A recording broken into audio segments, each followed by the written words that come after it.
தமிழகம் நேயர்களுக்கு வணக்கம். நடிகையும் மண்டி தொகுதி எம்பியுமான கங்கனா ரணாவத் தொடர் சர்ச்சைகள் அனல் கக்கும் பேச்சாக, கனல் கக்கும் பேச்சாக எதிர்கட்சியினர் மட்டுமல்ல, தற்பொழுது பிஜேபி சேர்ந்த சொந்த கட்சியினரே கண்டிக்கும் அளவுக்கு பேசியிருக்கிறார் என்று சொல்லப்படுகிறது. என்ன பேசினார்? அப்படி ஏன் சொந்த கட்சியினர் அவருடைய சொந்த கருத்து இது பிஜேபியினருக்கும் எங்களுக்கும் தொடர்பில்லை. குறிப்பாக பஞ்சாப் விவசாயிகளுடைய போராட்டத்துக்கு தெரிவித்த கருத்து என்ன நடக்கிறது, ஏன் அவர் இப்பொழுது இது போன்று பேச வேண்டும்? அவர் ஒரு படத்தை இயக்கி தயாரித்து இந்திரா காந்தி வேடம் தரித்து வெளிவர இருக்கிறது.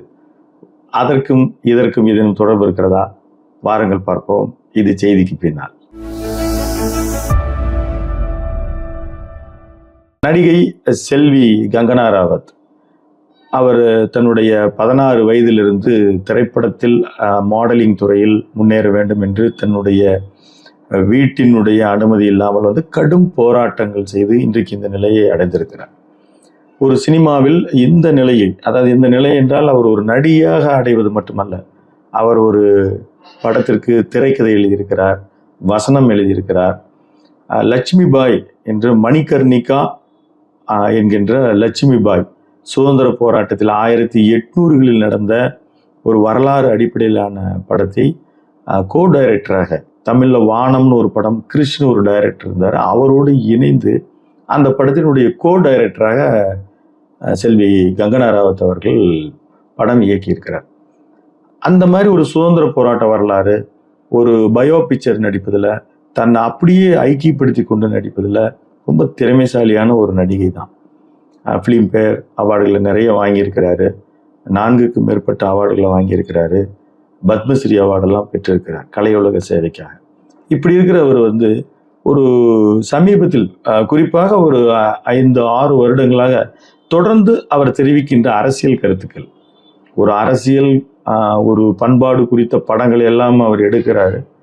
இன்று இப்போ சமீபத்தில் கூட செப்டம்பர் 6ஆம் தேதி எமர்ஜென்சி என்று இந்திரா காந்தியினுடைய வேடத்தை தரித்து அவரே தயாரித்து அவரே இயக்கி நடித்திருக்கிறார். அதனுடைய ட்ரெய்லர் கூட வந்திருக்குது. அப்படி இந்திரா காந்தியினுடைய உருவம், சாயல், உடல் மொழி எல்லாம் அவர் தெரிவிச்சிருக்கிறார்.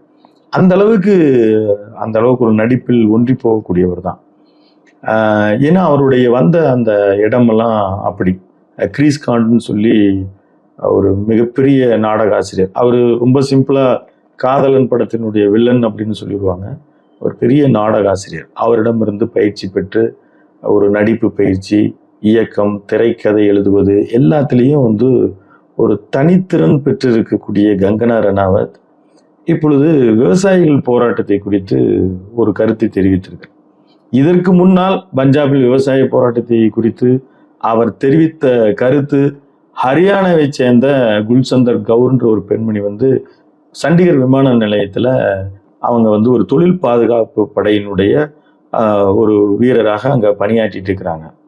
கங்கனாவை பார்த்த உடனே அவங்களுக்கு அந்த போராட்டத்தை கொச்சைப்படுத்திட்டாங்கன்னு, அது தவறு தான். பணியிடங்களில் ஒரு தனிப்பட்ட ஒரு கோபதாபங்களுக்கு இடம் தரக்கூடாது. ஆனால் அந்த பெண்மணி கங்கனா ராவத்தினுடைய கன்னத்தில் ஓங்கி அரைஞ்சிட்டார். அதை அவரும் தன்னுடைய ட்விட் பேஜஸில் சொல்லியிருந்தார்.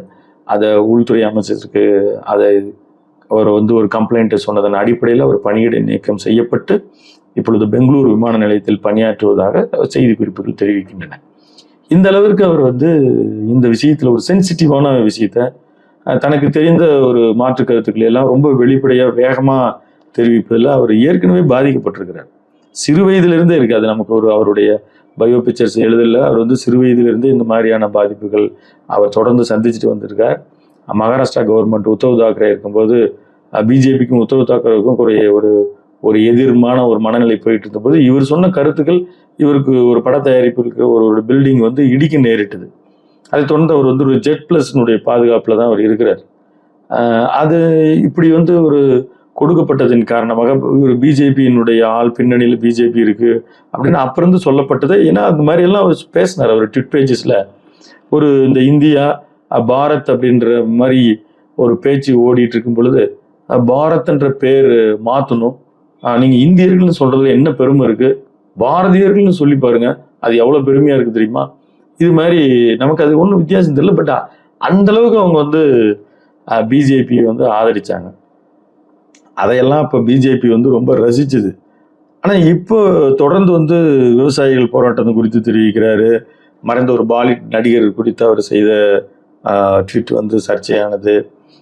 தொடர்ந்து அவர் இந்த மாதிரி ஒரு டிபேட்டில் கலந்துட்டு இருக்கும்போது கூட அவர் ரொம்ப எளிமையாக சுதந்திரம் எங்கே 1947 கிடைச்சிது, அதெல்லாம் இல்லை, 2014 தான் கிடைச்சிது. பாரத பிரதமர் வந்து மோடி ஆட்சி அமைச்சதுக்கு அப்புறம் தான் இந்தியாவுக்கே சுதந்திரம் கிடைச்சிது. அப்போ நாம் வந்து அவங்க பிரிட்டிஷார் கொடுத்ததெல்லாம் பிச்சை, இப்போதான் நம்ம சுதந்திரமா இருக்கோம். இது மாதிரி பேசி இதுவும் வந்து பிஜேபியினருக்கு பெரும் சங்கடத்தை ஏற்படுத்தினாலும் அவங்க உள்ளூரை ரசிச்சாங்க. இப்போ வந்து நம்ம இந்த வேளாண் சட்டங்களுக்காக வருவோம். இந்த வேளாண் சட்டங்கள் குறித்து அவர்கள் தெரிவித்த கருத்துக்கு அந்த பஞ்சாப் மாநிலனுடைய பிஜேபி தலைவரே பதட்டம் அடைகிறார். ஹர்ஜித் கரோல் அவர்கள் வந்து சொல்லியிருக்காரு, நீங்க இதெல்லாம் எதிர்கட்சி செய்ய வேண்டிய வேலையை நீங்க செஞ்சிட்டு இருக்கீங்கன்னு. அது நம்ம ஒரு சின்ன சுருக்கமா நம்ம நிறைய பண்ணியிருக்கோம் செய்திக்கு பின்னால் வேளாண் சட்டங்கள்லாம் என்னன்னு. அது ஒரு 3 சட்டங்கள் வந்தது 2020. அதுல இந்த விளைபொருட்கள் எல்லாம் வந்து இப்போ பெட்ரோல் விலையை வந்து அரசாங்கம் நகர்ந்துக்குச்சு. அதுக்குன்னு ஒரு நிறுவனம் தான் அந்த பெட்ரோல் விலையை நிர்ணயிக்கிறாங்க. எங்களுக்கும் அதுக்கும் சம்மந்தம் இல்லை அப்படின்ற மாதிரி விளைபொருட்களையும் அந்த மாதிரி முயற்சி நடந்தது. அது நல்ல விலை கிடைக்கும் அப்படின்னு அரசாங்கம் சொன்னாலும் இந்தியா முழுவதும் இருக்கின்ற பல்வேறு விவசாய சங்கங்கள் அதை ஏற்றுக்கல. இது மாதிரி ஒரு சட்டம். அப்புறம் வந்து வெளிநாடுகளுக்கு நீங்கள் எப்போ வேணாலும் வெளி மாநிலங்களுக்கு கொடுக்கலாம் அப்படின்ற மாதிரியான ஒரு சட்டம். அதே மாதிரி அத்தியாவசிய விளைபொருட்கள்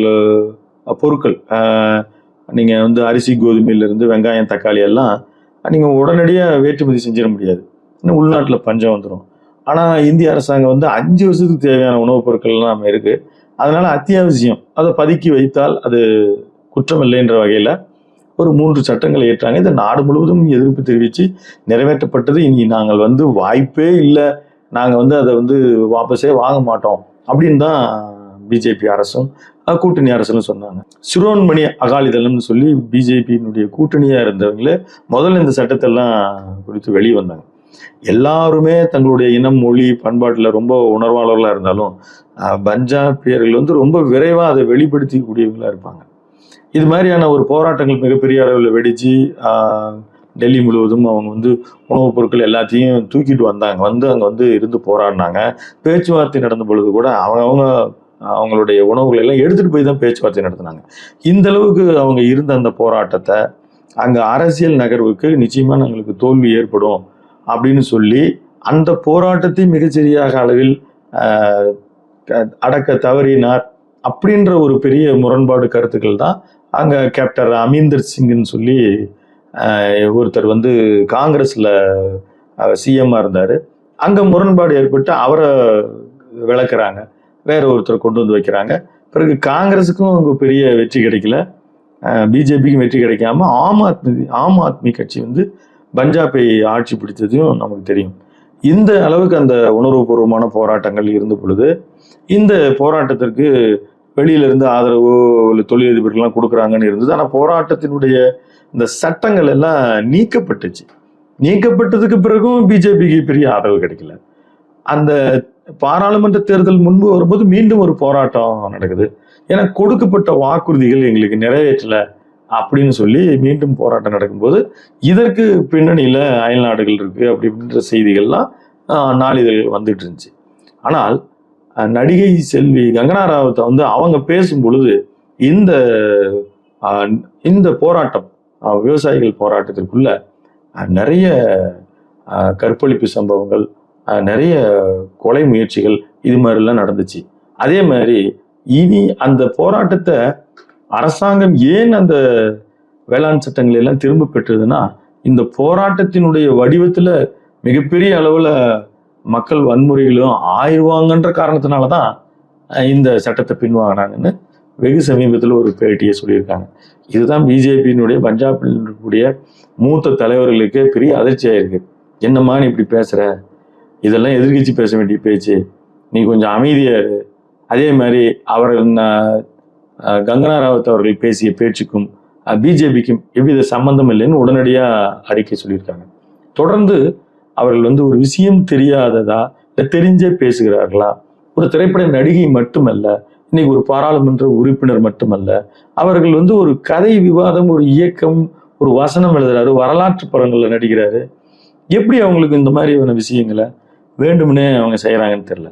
இப்ப பிஜேபியினுடைய ஆதரவாளராக அறியப்படுகிற, இன்றைக்கு அதிகாரப்பூர்வமாக பிஜேபியினுடைய எம்பியாக இருக்கக்கூடிய கங்கனா அவர்கள் இந்திரா காந்தியினுடைய வேடம் தரித்து எமர்ஜென்சின்ற ஒரு படத்தை வந்து நடித்து, அவரே தயாரித்து, அவரே இயக்கி இருக்கிறார்.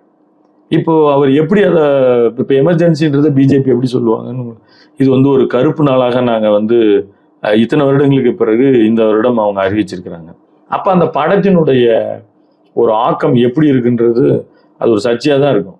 அந்த சர்ச்சையும் வந்து அவங்க கவனத்தில் கொள்ள வேண்டும் அப்படின்றதுக்காக மீண்டும் அவர்கள் தொட்டு விட்ட ஒரு விஷயத்தை, தனக்கு ஃபயரான விஷயத்தை மீண்டும் நடிகை கங்கனா ரனாவத் அவர்கள் பேசுகிறார்களா?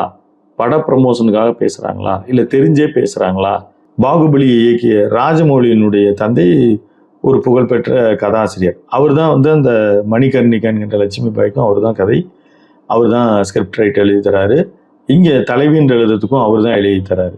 ஸோ இந்த மாதிரி பெரிய வரலாற்று ஆசிரியர்களுடைய துணையெல்லாம் வச்சிருக்கும் பொழுது எந்த மாதிரி விஷயங்கள் எல்லாத்தையும் சொல்லணும் மக்களுக்கு, ஒரு பொறுப்பு வகிக்கிற பொழுது எப்படி சொல்லணும் அப்படின்னு அவங்களுக்கு எப்படி தெரியாமல் போகும். அதனால் நமக்கு இருக்கிற ஒரு பெரிய சந்தேகம் என்னன்னா, தன்னுடைய எமர்ஜென்சி படத்தை அவர்கள் வந்து ஒரு ப்ரொமோஷன்ஸ், ஒரு அட்டென்ஷன் வரணும், நாம் ஒரு லைம் லைட்டில் ஒரு அட்டென்ஷனில் பேசுபொருளாக இருக்கணும் நினைச்சுத்தான் அவர்கள் பேசியிருக்க கூடும் அப்படின்னு நாம் கணிக்கிறோம். மீண்டும் ஒரு செய்திக்கு பின்னால் சந்திப்போம். நன்றி, வணக்கம்.